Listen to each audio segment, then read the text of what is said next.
I want to share something and I want to make sure I'm very clear.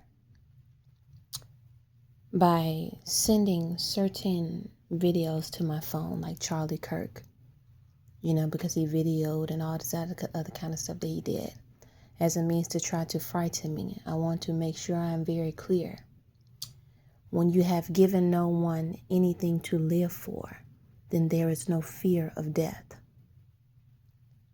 You only fear death when you feel that you have people left behind that care about you. You only fear death when you have children to look after and make sure that they are able to move on in life and have their affairs in order. You only fear death when you have a family.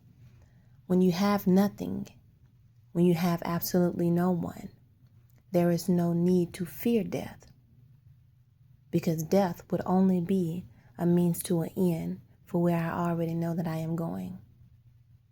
I felt that I needed to share that, for the simple fact is somebody feels that they can frighten me.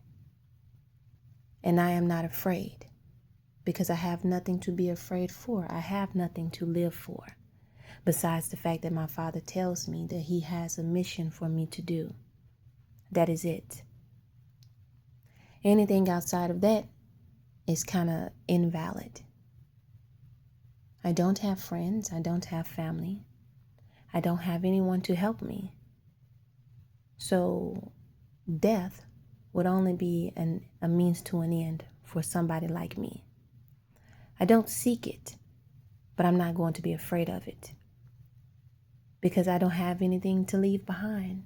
I don't have anybody to think about should I leave this place. And I don't care anything about whether or not people will miss me, because I will be gone. It's not like I'm going to be looking down on them saying, hey, they're living their best life when I left. No, it does not matter. So I just felt like I needed to say that, because I understand how people feel when they feel like no one cares about them. And then somehow they are able to manage to commit suicide. I always wondered how people could do that. I could never do that.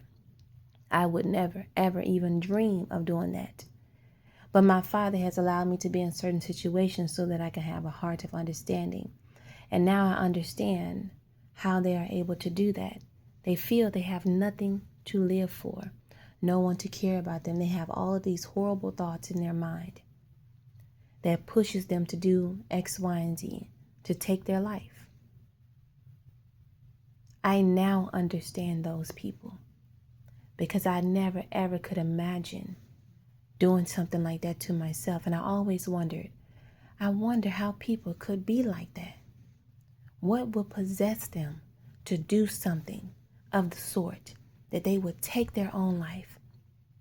With everything that they can do in this world to occupy their time, they could read books, they could, get online, do, all kinds of activities, play games, walk around. There's so many things that they could do. And now I understand them. I understand how they are able to do that. So my heart goes out to people who have lost family members to suicide. I never understood anxiety until I had to experience anxiety. I never understood trauma until I had to experience trauma. I never understood many things until I had to experience it. And then God let me know, He said, this is what they feel like. This is how they feel. They have no control. So my heart goes out to those individuals, because they did not have the one true living God that was there continuously reminding them how much He loves them. And they had no hope to think that they would ever come out of it. And I can't imagine living in a world where you have absolutely no hope, because this is not my reality. For me, I already know that I will come out of it, because that is what hope is. But for those people, they did not have that. They did not have a source to go to remind them. They did not have any of those things. So my heart truly goes out to people who have lost loved ones and couldn't figure out why they lost them. If anything, I want people to look at my situation, because one thing that I know is that I'm going to make it out. But I want people to look at my situation and every detailed aspect of it. That's why I'm recording it the way that I'm doing. Every detailed aspect of it. So you can see the process on the damage that you do for people.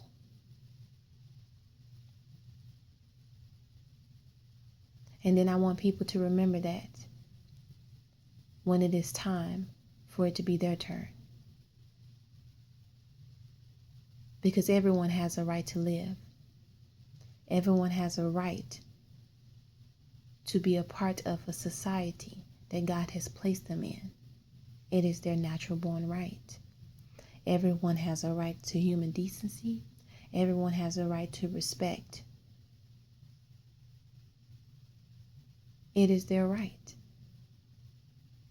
And yet somehow you have made it to where it is a privilege for people to be treated like humans.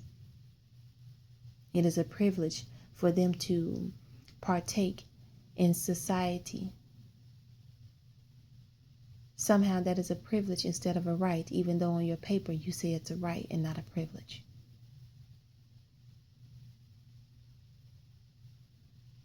I'm glad that I went through all of these situations in my life, because it has taught me to have a heart of understanding, something that I actually did not know that I didn't have growing up.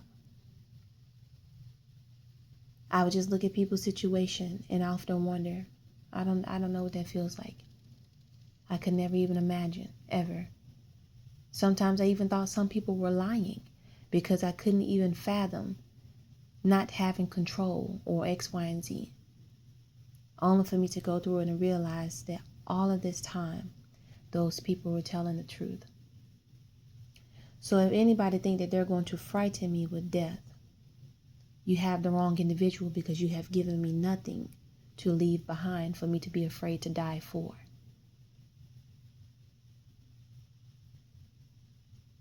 I feel like I need to say that again. You have given me nothing to live for that I should be afraid of death. My Father gives me reasons to live. But society has not given me any reason, which means that I should not fear death, because there will be nothing left behind. No children, no family, nothing.